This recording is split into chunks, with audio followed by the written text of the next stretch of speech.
MNF Ministry le Congress Ministry khachuanin political fitness khanasa tlangdeng kan soinge chanchu bawan list kan ti te namrun list te kha ari ring thina ni kha tundin muna MNF le Congress kan du khoplo chanjing mi te pohini tin soingam ania chanchu du sakna kha omani keichu kini ai chiang jok thiam jok fing jok na deal na sa hin tama kini chuanin ti tham gan deal lawa chuwang chuanin ka soibel wak lo mai nge Congress party hian he sarkar hin na sat takin kan beidon ani te karon soido ne MHP te khian voinnia hian anti lo tu ran rontia political platform political ideology ruling party tronin kan chalai te han ron bei ve kha ti to lo turin ka ngen du hal bokani enga tinge ZPM hi kan beina satul tul don karon te an mani an ho tu pa ber voinia chief minister hi ne lom ne kan ho tu pa pulal than hola ka vel ba ti tu kha Congress bavan kalilam don ti tu kha ne lom ne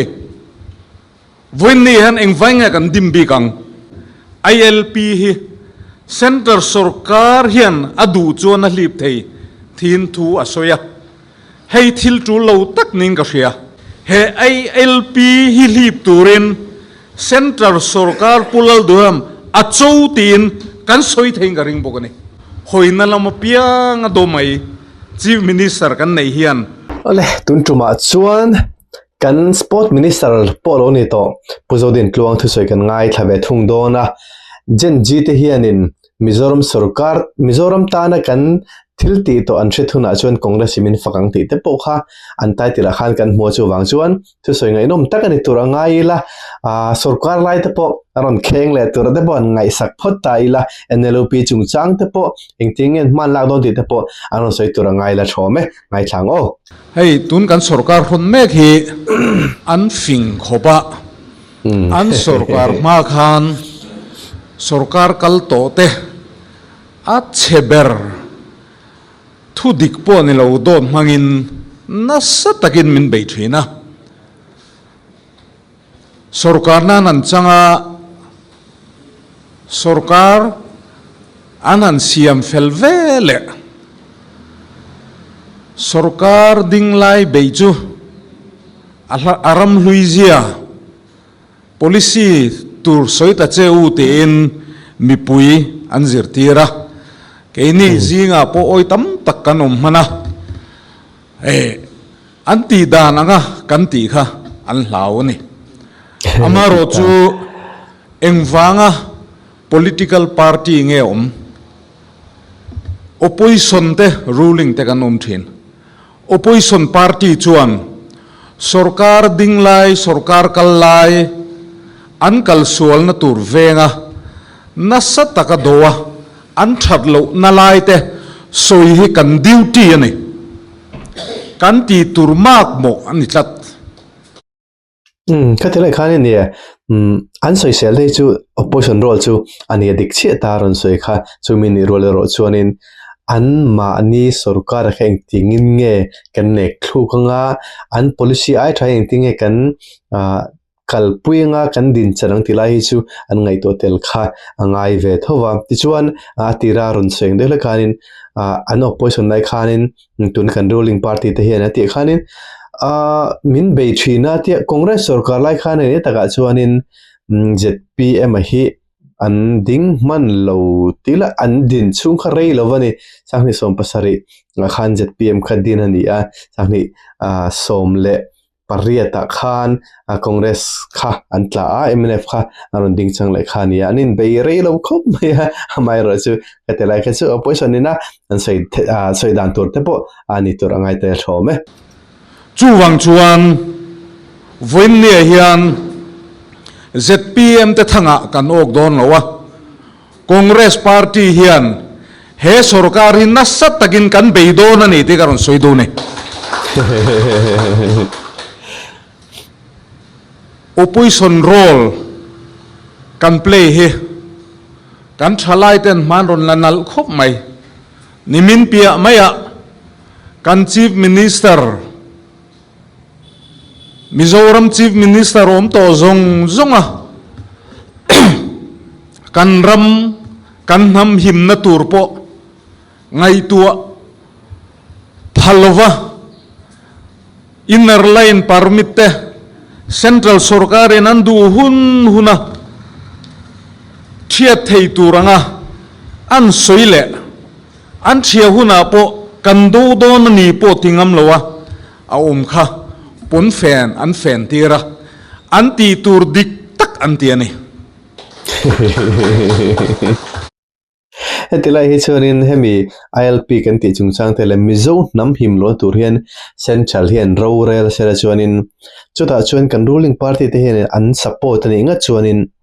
in than le tlak chu nge da taila chumi ni lo an ruling lai nge po hianin Mahatma Gandhi te country a Indira Gandhi te country a Rajiv Gandhi te country a anni ang kan prime minister tele ngene India ramtana nukpoi mo te po annun na an la du ni chuan ke chukati kat ka ngai dan hi tlangden soi ka duwa kan ram kan nam him lo na turata na khang kan dan in hum him na kan nei te kha an hum him zo lo ni chuan tu po minister ni ro se annun na hi kan hludwin karing lo anni nun na awanga kan ramina izalen na kan nge kan hum him na kan nei te kan hum him do ni chuanin nun na pani kan la ke chu engte ura kan ngai lo huni a thleng te ka hlaw chu wan chun politics feel a hianin kan soi tur te kan soi lo tur te kan film khur hi apoi mo a ani na tak a reality ron thlen huna kan din hun kan audan le kan tung kam chu ka zir hianin thil tam takin herdang lam le dona chu ta chuan thalai te hianina an ngai dan pela kan kal hun hi alo don ti hi country ta tan hian thil poi mo tu ni ti kha kan soi te ang MHP te khian voinia hian anti lo tu ran ron tia political platform political ideology ruling party tronin kan thalai te han ron dei ve kha ti to lo turin ka ngen du hal bokani kati zonga polanga kanin sel dona ni chuanin konglela ma chun political party an nia mizo me chen sui khom pola hianin congress mila support am takan omang khati nga an soi ni kha chuanin political field ma ni sela mizo me chen sui khom pol khan congress kha an hove thei thoni ti kha country da chakhop maya chumi ni ro chuanin ne pon fen feng no se ti hi mizo me chia te in thuam na soi bor ban na lam pang ani lova mizo kan pi le pu te huna doi jep soina ni a hola inu pon fen ma feng ro teng chi te inu pui pon fen ma feng ro teng chi kha I doi jep in nep sajuru tuk thi na thungkam ani a chumi ni wang chuanin tu nu zela hianin engeniang inga mo zong ta han lak chi hen ke chu ka ngai chi lo de hleka kan thla tu te tang to a kan lo chin to thil khani ve a chu kan jek lo dan kan ti jing mi te po kha ani ve na lai oma engpo chu ni sela tractor angai da thange mizo thon thua mizo kal phunga chuan midoi zepte thiam te chan ngam thi ngam lo te pon fen tir an ni thin he pon fen tir hian mizo mei chia te hu sidna pakhat ma kok lo ni te kan riat chen non tan karon soi du ani nai ka chindi kani enga tinge ZPM hi kan beina sa tul don karon te an mani an ho tu pa bervoinia chief minister hi ni lom ne kan ho tu pa pulal than hola ka vel ba ti tu kha congress bhavan kalilam don ti tu kha ni lom ne voin ni han eng vainga kan dim bi kang pulal than hola chu zela chon chum khep to te tin zoram dung le wang awak chok ni kha MNF president chief minister po a chief minister lai ngai assembly house a ho tu te du saknain kan om ve a mai chana house chunga mi pa ngai lo not normal mi ang lo ni tin mai chana juk soi dom le lai kha chu puzo din tlo hin soi sualang kha house chung ni lo ka soi sual lo chuan englovani IMC campaign don aning resani so pani borvel nge mani o in thandon engmo tak chu ni congress le ZNP khatila han tang howa vana pa hola pu do to soi karon soing gre house chunga soi om ka shami lo khatilai not normal ti te abnormal kan teng chi soi ka chu pu hola de ponoma anni na samai khathi la kha house chu ni lo ga she khatilai soi ka chu soi sol mai tin puzo din tlong hianin namdang te chon karma antia ama chunga heng zong hi aron thleng le me ka ni voinia hian ZPM sarkar hi Congress party ta na mal somna ani tin nge ni ton Congress kan sarkar to MNF to pon lo sar an lo sarkar to sarkar kan that zia Congress sarkar lai kan ramtan kan hamtan kunna thok tu lo nei mi te mire thei te ta na a tho thin te kha voini hian min an tha chuak chho tran ZPM khala sarkar velo nia mi puima andu to kinan awa ti thelo tur zong anin tiama chu tiang ang cha chuan kan sarkar te sarkar kal to te kha na thok lova min puwa mi puite nan oya an sarkar tir ni voinian an sarkar chia sarkar ahar sadzia sarkar ta mi puite ta na tho ahar sadzia aron langtan mek sarkar tha congress ina alo kai roi thin dekha zoram mi pui hian an ngai le mek ani tirai khanin ngai dan kalo ne chu tu tun na ya po soin puchan zo khana soin po bi nalchen zo kan supply minister khanin MNF le congress te kha sarkar thatak ni se theitop chin local sela voin hianin ZPM hi apian angai lawang ti chung chang kha asoi he thil hi chu minol puichon kan pomin ka ring a congress kha thajik tluak ni sela ite ang congress ran tu chunin lom view lo mai theya congress sarkar kan lo nei to thajik tluak ni ta sela kan ningin kan khamin MNF kha lo thelo ngan thlang king fo lo wanga chutiang che chuan MNF kha thajik tluak lo ni bokta sela kha party pani kan nei te kha kan buk tonin pakhat kan nin topa pakhat kan thlang le mai lo wang ti te poi thil kal dan ni alang theine chutilai chu ZPM hian an that bik na an nei ni chuan anon fia tur le anon lan tir lai tur chu ani ve thung ta ni ZPM hi an lo thabi ka an lo special bi ka ni chuanin enga nge ministry kan nei to congress in kumso mazonin MNF kumso mazonin sarkar na teno jang to kha ai ri kha sarkar na an thabi ka ni chuanin sarkar na hi anon siam thei tur angai tele chuta chuanin an that big lo te anin soinga omale omlo te chu kan la te ve tur angai tele tuna company le chan ve bor vel an sarkar ek chowa khatinga lo lo te ngal ngut kha chu tlem chuanin kan te sol ve theya ti te po kha in thlan le te po han ngai sang tai lamo ta choina fi view ome voi thum budget se sonan mang to an budget se sona hian kun na thok tu lo nei mi te tan te miratei har sajok te tana an malak nei mu turom lo turu boy thak thin o tikop khan so thing an le an ti chuma kichu politics kan khel ve don ke ni pon kan la tel ve don pathian khong e nazara pathin remati ni chuanin dot hul hual zoram mi pui te na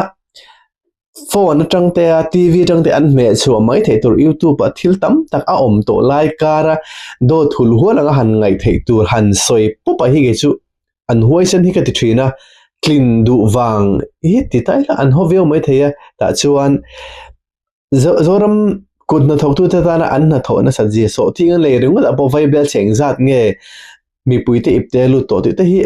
zora mi puite in gan shria khati zonga lang chiang lu tu ga dot kan soi thin an i chuan in thlan le hian thlina harvi ong ti hi ke chu ta mu dana ni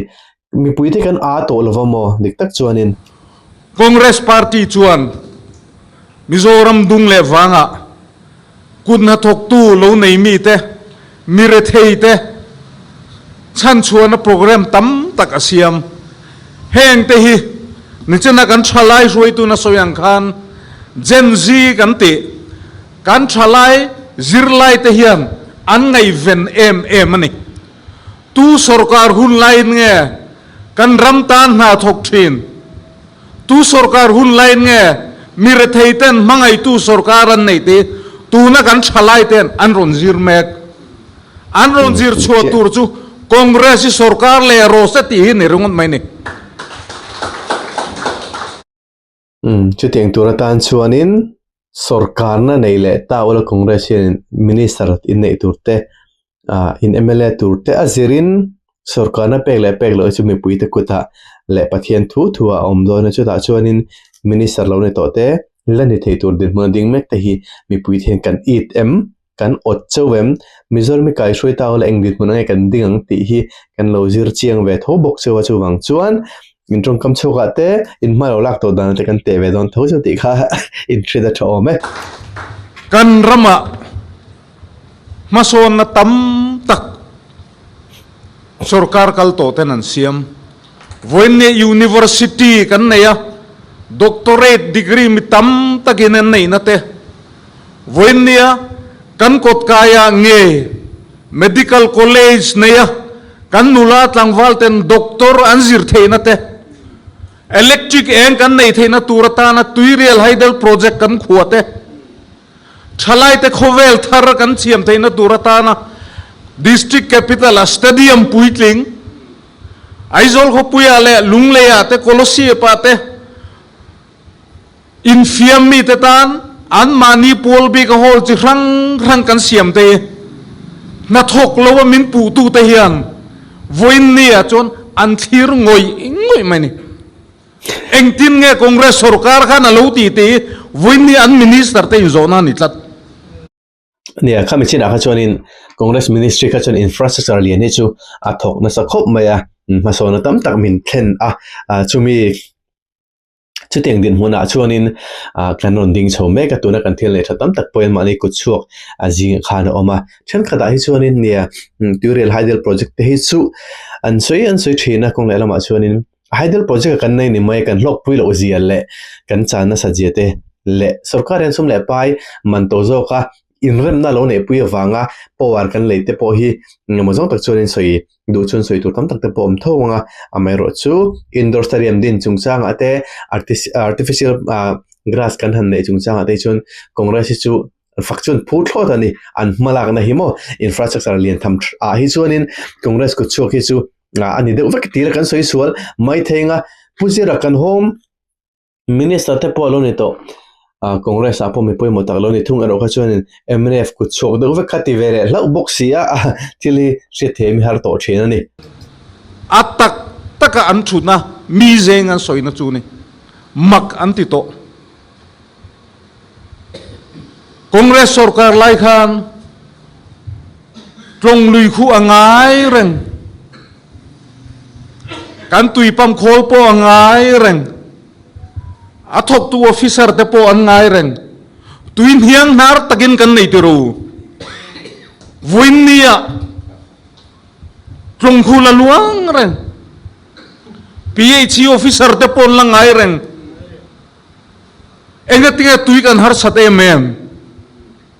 chu mai lan ni leinam congress kan sarkar lai khan aizol kho pui chom tu chu phase 1 le phase 2 hi ni chu chuan nikhata 27 MLD pam chok thei chu ti chung chuan aizola tui kan har salo kan sarkar chu kan malak na setla ka tui pam na phase 1 le phase 2 alien megawatt somthum le pasari 37 MLD kan siam zoman MNF sarkaran ron hong chu ti chung chuan enga tinge tuite kan har sat em a en kol tu tan an kol thiam lo wang ni anh ni puyan mani member tang ron pam them lo to ka dik che ten lo ti a kong la ma chon te soi kha chang view do nan ti kha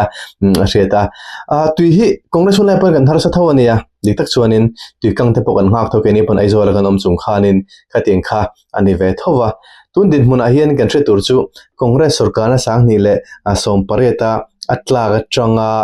voini changa thle cher hin kumun zange ve to kumriat ave veleta a mizoram a engting chen nge mi pui kan pun ve tong te po kha ngai to ta ila kan khuarel nga kan sikle sa te po adang lam to jiate kan shri anga kan lui tuite tlong te po ni sela tui lianina aron nol chet tam tak te po a oma chu teng te po chu engene kan hun mil zel athil hi dang lam ve zel te ni wang hianin kan in soi chedu ni chun khang te kha chu in soi chen tora man rem chang tak te kha chu ani ve shim shim don thowani te po kha kan ril ro chunom ta sela nia mi pui kan claim chuan ama mo tu te po kan no claim chuan kan mo thil tam tak chu a claim don te po kha kan ril ro chunom tho ta sela mai ro chu khatenga khol ngai reng chunga ma son na kan mu to sa le kan lo in to del to sa ang tak takan soi te ni a khateng kan mu lo te ni chuan a ministry ang po mol pho the na thil kha om ve tho chu chu in thlan le a mi puiten tu tluk na kan siam don ni te po kha shatai la thome voin ne tui sema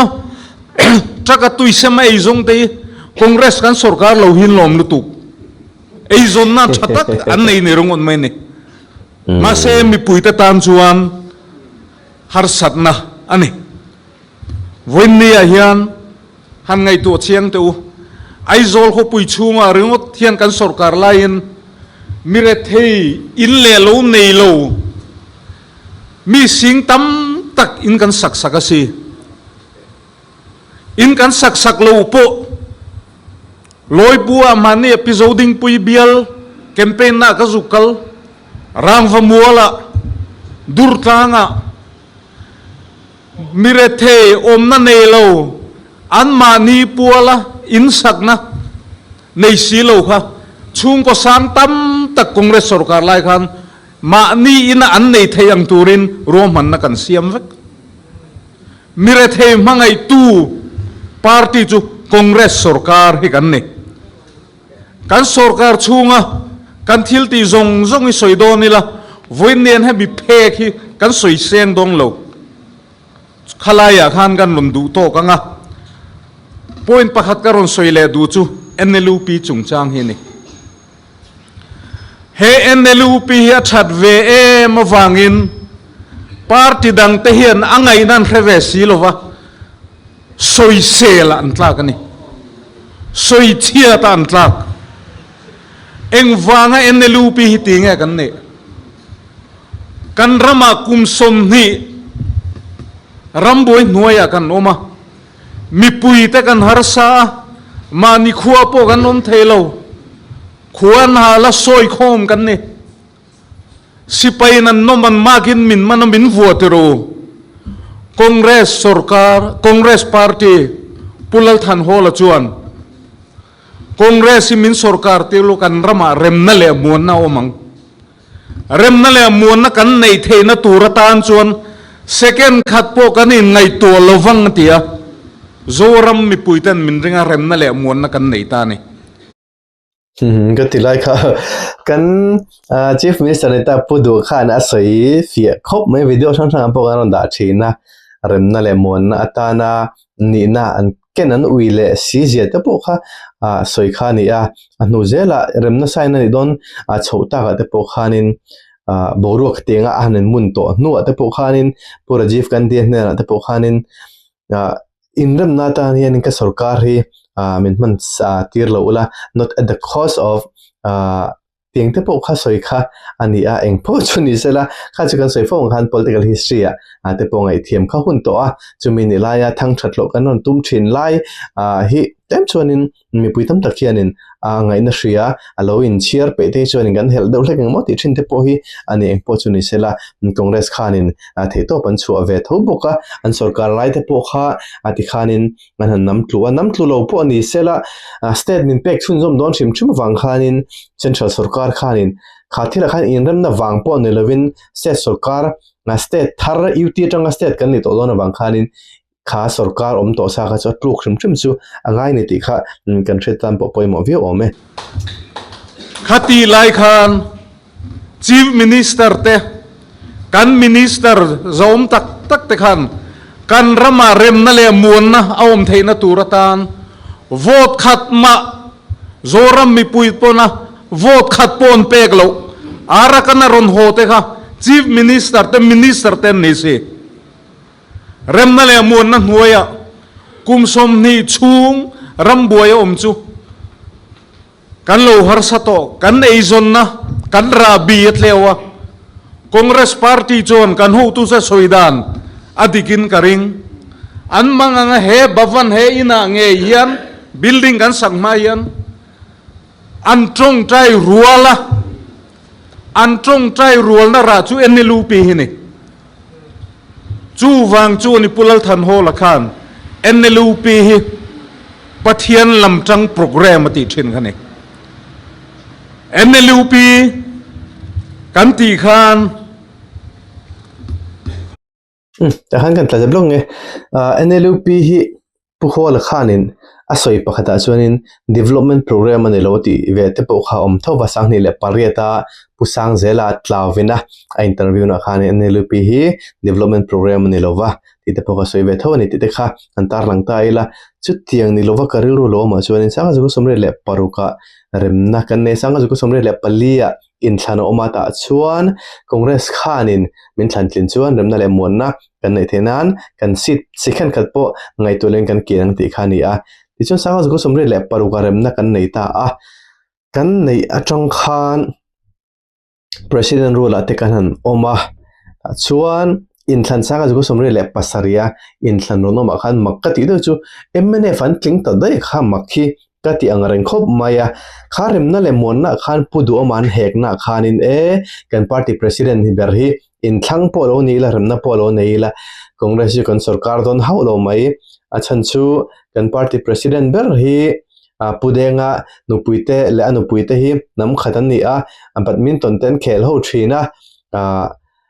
remna kan nei vele MNF azom dona deputy CM turing om don ti chungchang phor vela khanin thuleng wak te po kha om ti kha intravet thoin garing interview thang in long ai thak chun chu ta chuan karil ru om ta chuanin somre le paruwarem na juni sumthuma kan ne somre le pasar in thana khanin ngati nge congress kha kan thlan tlin le lo remna CM na ta na theitop chu a kan ngai ani si chung ngate congress kan sarkar lo dikha ka ngai to thena makkati ni somre le pasarin thana khan MNF anon sarkar ta a pudu kha congress party president ni na ada a congress khan kumruk tanga chunga ta na no cho chun jom wang khan kha in than lom to somret pasare kha chuanin a khongerem na kan nei ta a congress pan min no chok to ti a MNF kha zom ve mai om khania MNF kha zom le chuang box si rowa champhai khan MN ka soi sual ngmo ing party ching adin an ni tak khale o ing Mizo National Union TMNI o MNU ni ta in ka soi sual mai thei khami khanin congress khami ticket khan MNU khan champhai hanin candidate atling zo talova ta khanin ka soi sual lo tur ka ngai puzoram thang ten khanin constituency khada khanin ein candidate ein king in ka ria ta khanin khatianga remna le mona om the tur thei top chu congress in an no chu to hosen MNF han lu tamai sela chuanin MNF khanin an tel chho mai lo mo lo ting idan kha kalo ne ya chung te po chu eng po lo ni ta sela ti chuan hun local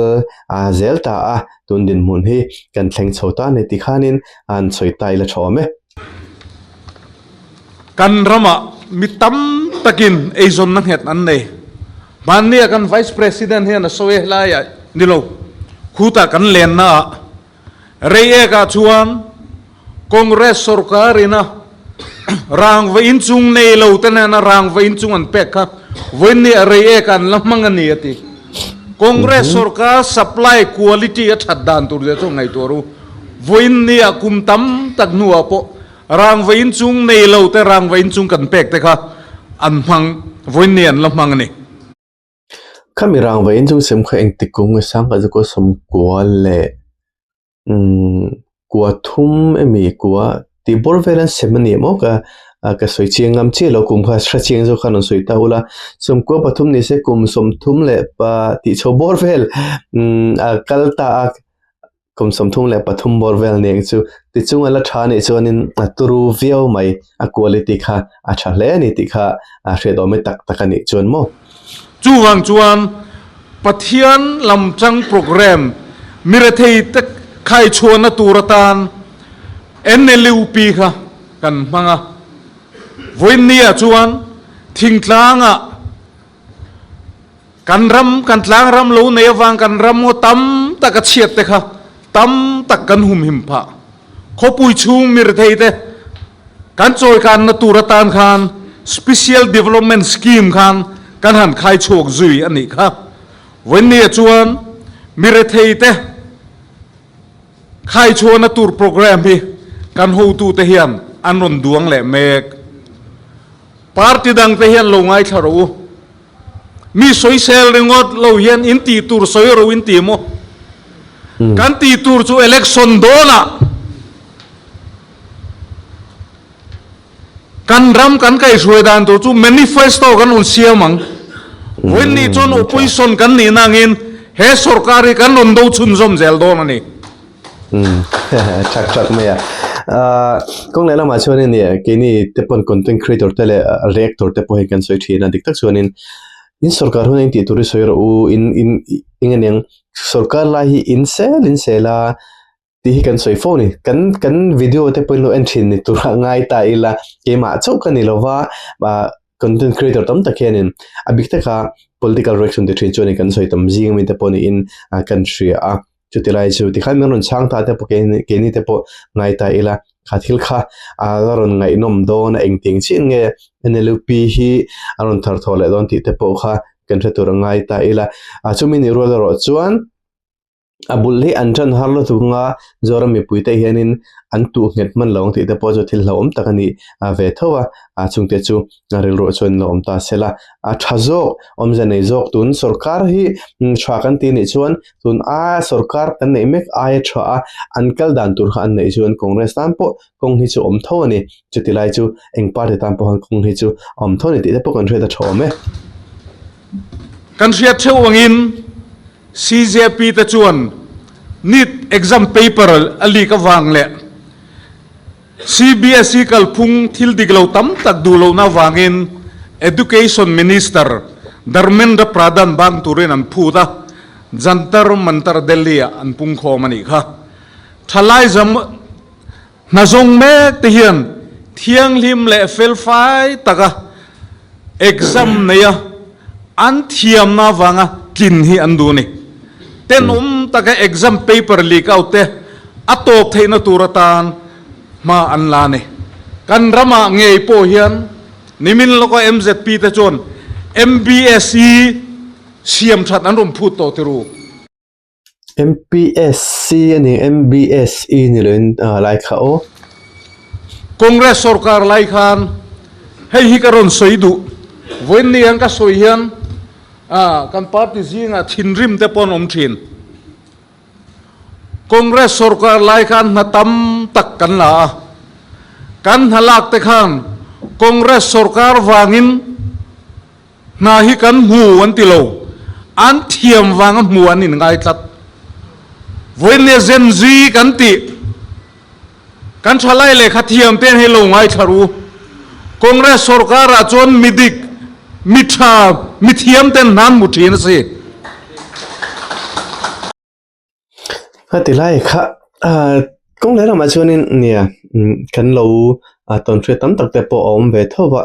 hetianga kan experience atang tele an thu soi kan re ka tonga thu dik kan so hianin party chan big vanei ta hloi le party dang vakal ta hloi hemi hi in ngai thina a in thladom khop mai amai ro chu soile soinu MNF ministry ya le congress ministry ya khachuanin political fitness khana sa tlang den kan soinge a chan chu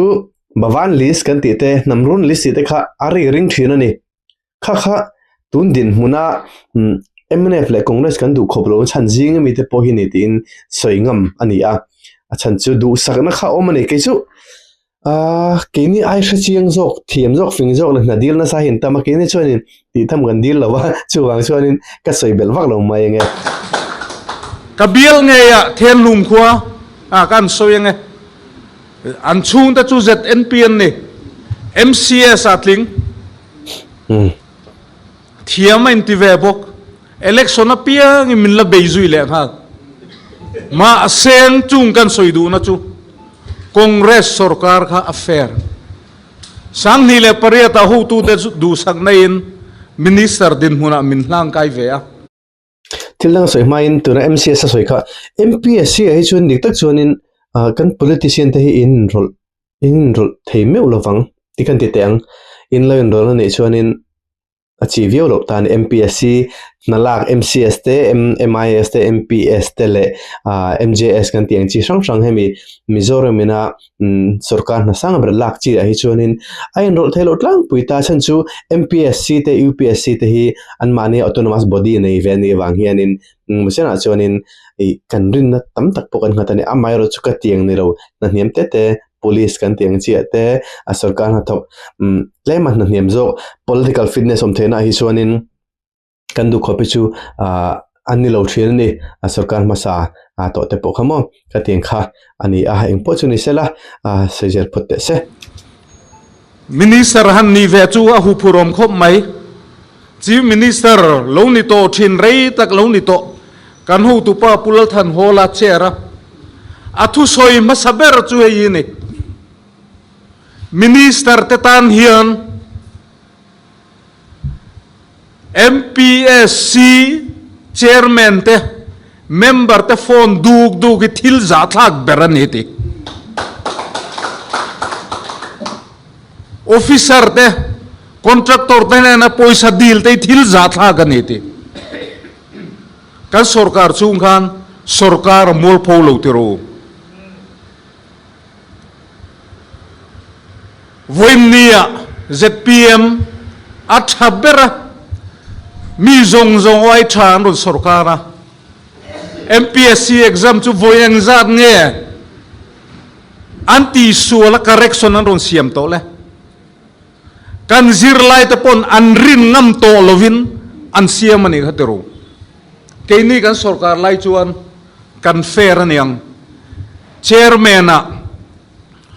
officer zinga corrupt lo bermi zong nan soi pulian sailo kan mangtero adot le achon tunge kan man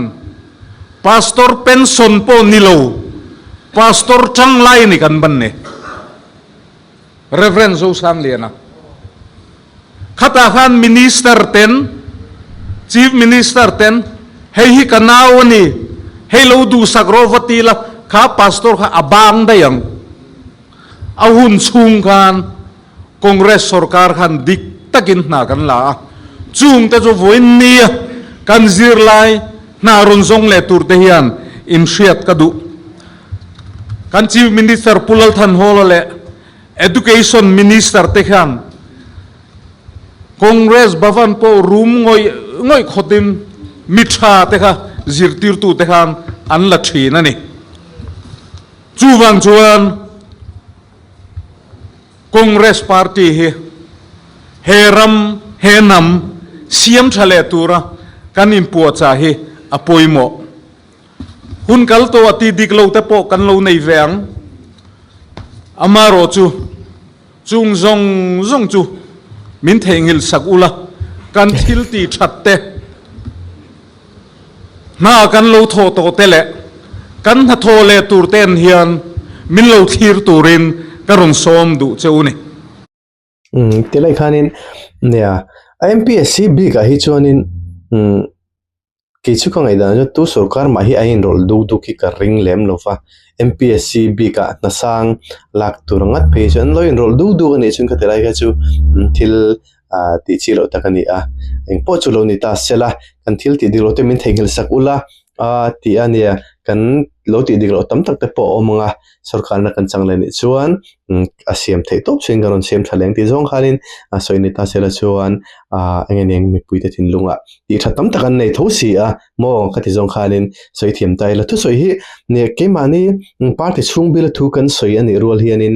zoram mi pui ngai thak thei dur kan chop chuat tho thina wang hian kong le rama chuanin kan film khur hi apoi mo khop maya ke mani mi le sa then ngai thak an amen dul hi zoram mi pui zoram dung le wang mi ten amen dul lo thei ti kha she in kan trong kam chuaka te po don son nom zo ka hi kan man thiam ram hi apoi mo thin khop mai Mizoram Law College Fresher Social Felicitation Program ni som thum pakhat neya GM pulal do mahian ILP hi center sarkar hian adu chona hlip thei thin thu asoya hei thil tu lo tak ning ka hria kan nam hi chimral mai lom khopatlem le lain song het lo kan nia kan ram om na mun te kan khotlang hoi her le su khlek te kan sum le pai eizon na kalpui dan te kan sa khuana wanga namdang la ka kan rilu put mang zong hian in hung big nei kan mamozia atilanga min op thin tu sa pho khan min lo hrachiang khop mai India ram hi democracy dana in kai thoenon huaya ro in rel kan nia democracy a chuan engkim hi asap trongin a rigid kan ti nget bur ang hi engma omlo ni Indian Constitution Article 1 apo khan India that is Bharat is a union of state ti enziak India lai berpo hi akoi state hinge ti hi a hiat chon lo ni democracy a chuan kan dan nei sa po siam danglam thei zelani constitution in aphalanga atam berdu nain atlin chuan siam danglam thei lo hi aom lo ani Bengal Eastern Frontier Regulation Act 1873 sa phovin min chimral mai lo nana min lo hung na chu Assam district kan ni lai te UT le state kan ni hun chung chozong point voinian kan chum zom zelani India Constitution Article som pakuana para nga nay na phalang le Article 371G special provision for Mizoram in atarlan angin hung big ni na chanvo kan mang me kani kanin hun big Article 371G 53rd Constitutional Amendment Act of 1986 Mizo akot tie kan hriat saina ni atanga siam ania he kan special provision hi keima ni state assembly remti na lo chuan khoi danglam theilo ang ngai ni he in hung big na hi India mi puitam tak an hriat mi puitam takin an hriat thiam lo na hriat thiam lo tumin an bei meka India ram chung khoya po tlang par thei tura in ngai ten voin ni hian he kan in buk hung big nei an hriat thiam lo le ani chu wangin he dani li du tam tak anom to a kan chief minister berin central sarkarin andu chon an lip thei aron ti ringot mai hi han lip se ati wange he dana hian kan him chuang lo ti nge eng wanga ron soi nge ani thi zoram mi pu hian kan zot du ni ma se asoya wan hian he ILP hi India mi tam takin awareness asiam sak thar mai dona thil soi tul lo asoya wan hian nakin nu hian tul lo in kan boi pha dona ni cái thì lại khác nè issue kalmek te po ani bok kong lela ma chuanin kan chief minister khana lo soya opposition de ron ri hloi lo sela chuan no boru he ju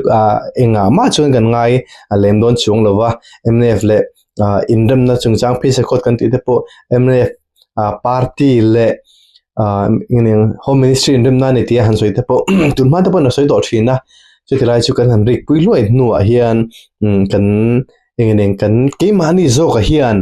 achunga mizo mi puite zo hian kan ti pun luna chu zo ka chu engeng national issue te po ani theina zo ki om chu wang chuanin I anlo soi ni pon ron rik pui loi lo thila kha ngai tur na sen te po om ve thowa chumin ro ro chuanin thil dam tak soi soi lowa ta na tha te po thil om ve thoni ti te po shata ila Bengal Eastern Frontier Regulation sa ka zere som sare pathuma hi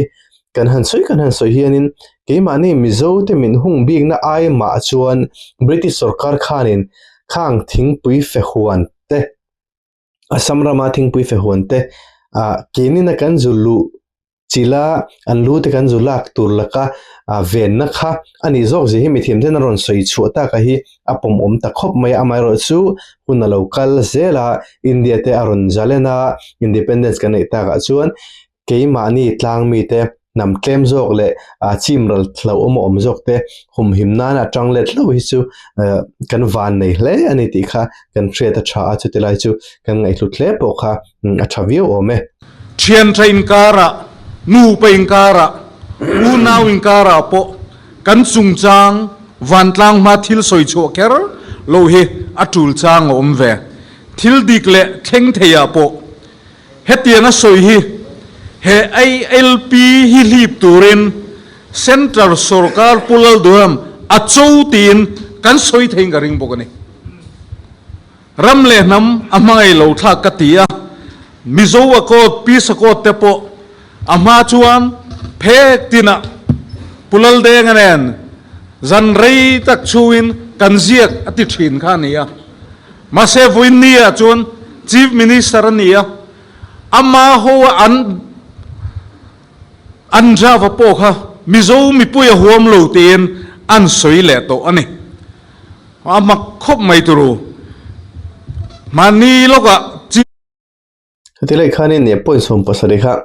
pudeng khanin alo zia te kha kan endu na min ron vezela chuwang chuanin katel ti te pon soila a soi theo me point som pasari ti khania nu ga chuan a chung kha ti kan han ti dun ba han ti dang lam le te po kha om ti chung chang te po hi a soi thowa foi ni voi thum soi hi om to a thil hi ne kan thar tho kwal thin la hi chu politics ani ve mio boxi ha eng po chu ni sela adik zo ani na tak te po hi mi pui te pon kan hai ve a kan injir ve te po hi a thaveu nga soi nung piang soi hi kan oi vek zel chuanin ke ma ani zo ka hi ami pui zo te tal boi the te po kan ni view ome prime minister pumbo dia zugmua peace accord zom chat ani lantirnan last symbol of peace accord peace city thenzola din turin project aron soipuya vaibel sisom an penin kan khale asini tuna engwanga peace accord soinom le hinge ni le in soifia sela ka tikop mai peace accord kha kan chief minister kan asoi no me po ke chu kan video sang kan han po han kalo tre chielo de ulaga ma aron soitana ka chuanin MNF le home ministry in dem nani ti kha ni maya thil ro pui ta khan chon em tur pom thano ti kha ni maya em po chu ni sera kha chu voinia ZPM ho tu te po sarkar phongchel tu an ni wangin kan ramayo tu an niang kan thu soya kan nam than moina turte kan sa khole kan ko han zo omna humzel turle kan missionary te na thomek tichak zolzel turin film khurangai ja hi lo henon mol ro seti hi karon soidua kan chief minister he a soi lo thei lawa lal berania hoina lam piang do mai chief minister kan nei hian namdang laka kan zomna atin hiama ko khan ati mol phowa kan missionary te na tho ati chuanok na sani apoi khop mai thole Krista Isu ain ring lo mi ambani fa pathalak po achoy moya pian cham lom puina thu soi thalak bula anei khan milem biak na chikhat tharau sual na tho ani tlat ani kho kan chief minister hin ati mi le pul than sanga kan forest minister hi chun ati nge maya ambani papa abula kan chief minister hian in kha thil kha lo tm ni comment aron soi te ka hret ka chu puchate ya kan forest minister kha chun ati nge maya maro chu kan chief minister hin ati le ti lo hi ka hrelowa comment aron soi te win train karing kalphung thar thalo takani turu hetiang chuan kan ram hi milem biak na hian min chua zo tangil doning ka ria ZPM sarkar hi in lam leta sai pon sin mai lovin thinlung sim na tak tak na nang kallo chuan tuna po kan budget aya leibatam jog record siam tu an ni der to a hoina lam pia nga mi pui min sora chia khon theina tur an ngai tu ni leng thak emoti mai turin a khon theina tur zonga min khona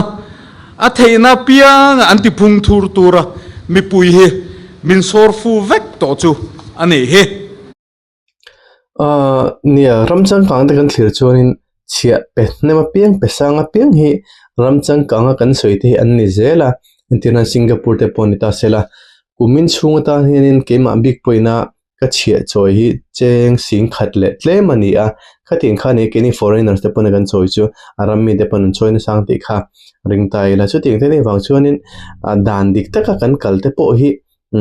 angai na chen te po hiom ve tho ma son kan du chuan mi pui ho sa se sarkar the se engtik mai engtikong so mai ma kan son don chung lowa sarkar a ho sak chuan mi pui te po kan din na thadon te po kha kan thret tel te chu thavio anga maro chu an mani thi soi shim ron kal angjong khajong ka soi chuang lova thudik le thil miraman kal danang kha karun soi fian ni ta se thange hetiang renga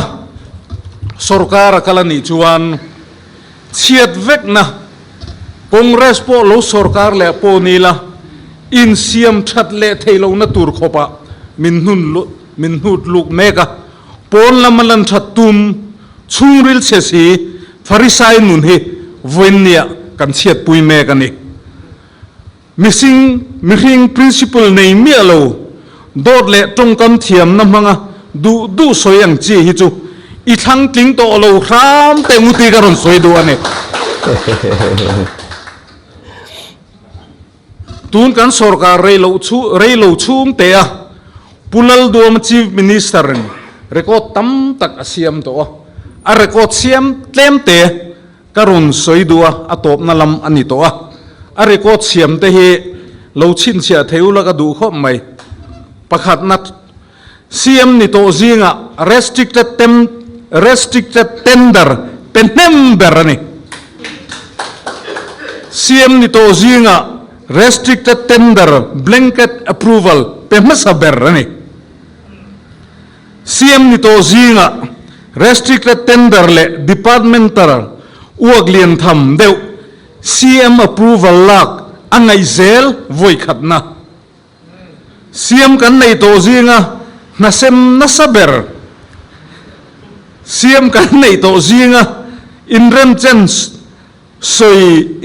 chem soi sia sarkar ataka inren chem silo CM kan nei to zinga leibanga ber CM kan nei to zinga sarkar leiba tur lon puk member CM kumhi le achan vichunga khualian kutpa chang member CM ni kan nei to zinga sarkar asset zuar tamber leng pu airport te ZMC te chaltlang tourist te midi halday project te azur kimde uvek to ne CM nei ka to azur hanti le privatization han kalti zuar kasai fi lowang ne kena ZPM meron tile palange CM kan nei to zinga kar mang to ber CM nei kan nei to zinga advisor to CM nei tamber CM kan nei to zinga OSD to CM nei tamber kan chairman siat turin CM kan nei to zinga arakan army lau chun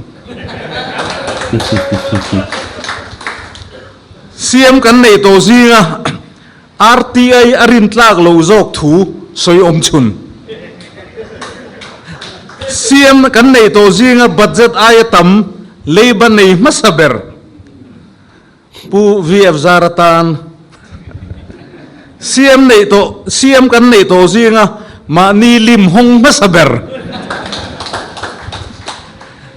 CM kan nei to zinga autonomous district council pathum te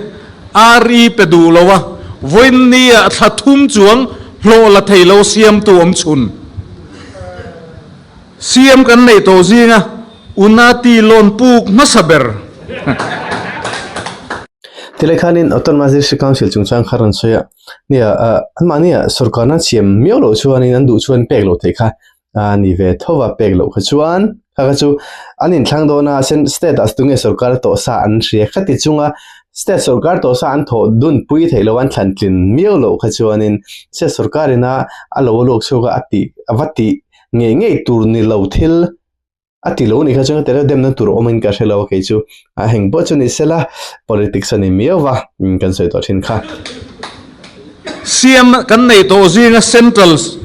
poisa hai lut chak lo ber a to ber chu min an hong te CM kan nei to zinga do he ber le soi tam beran tia kha ka chu kan soi tel lo ni a hetiang zong awang hian voin ni atom na ka soidu chu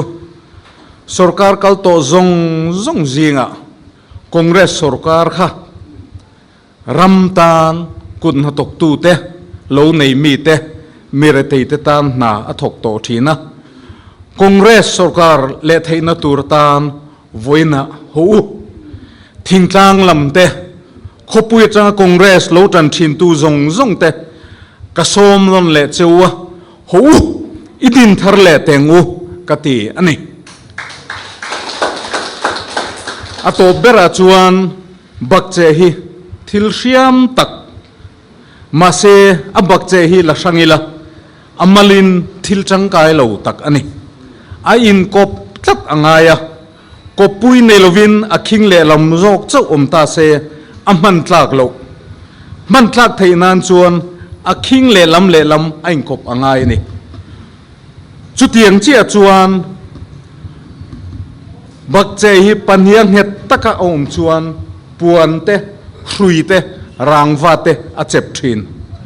kan party hi bakche ang chia nget taka in chel tlangin thukat vua ma kan lak tan chhozel chuan mipuin congress party beise na nen athi ring awangin kan ram le nam ta na rongbol le thei turin hun tha min pele nge ka beise tlata voin niatan ho idin thar le tengu te hi karon som cheu nia kalome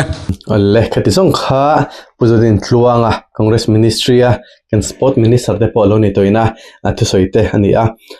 atoblama ron soi kan chief minister chungchang aron soi kha emozo tak chuan ZPM ta ne chun hot thalom view a mai thei ani kong lama chun ZPM hin spokesperson te an nei lo an la nei lo wing ka ria putlong ki madin muna hi a thak tu tur hin la ruat lo ni in ka ria an ruat te ni sela chuan ron chan le na hun tam tak te po om dona ka soi solo chuan voin august ni som hian party ya thusoi na hun ten mang vai dona party in khoma an vice president pusi lalu ne makan thu te poron soi dona a chan te poron chang le tur te pon ngai tai la thome tun jo ta jagan video te khati jong khaloni le photo se hun man nom vek ule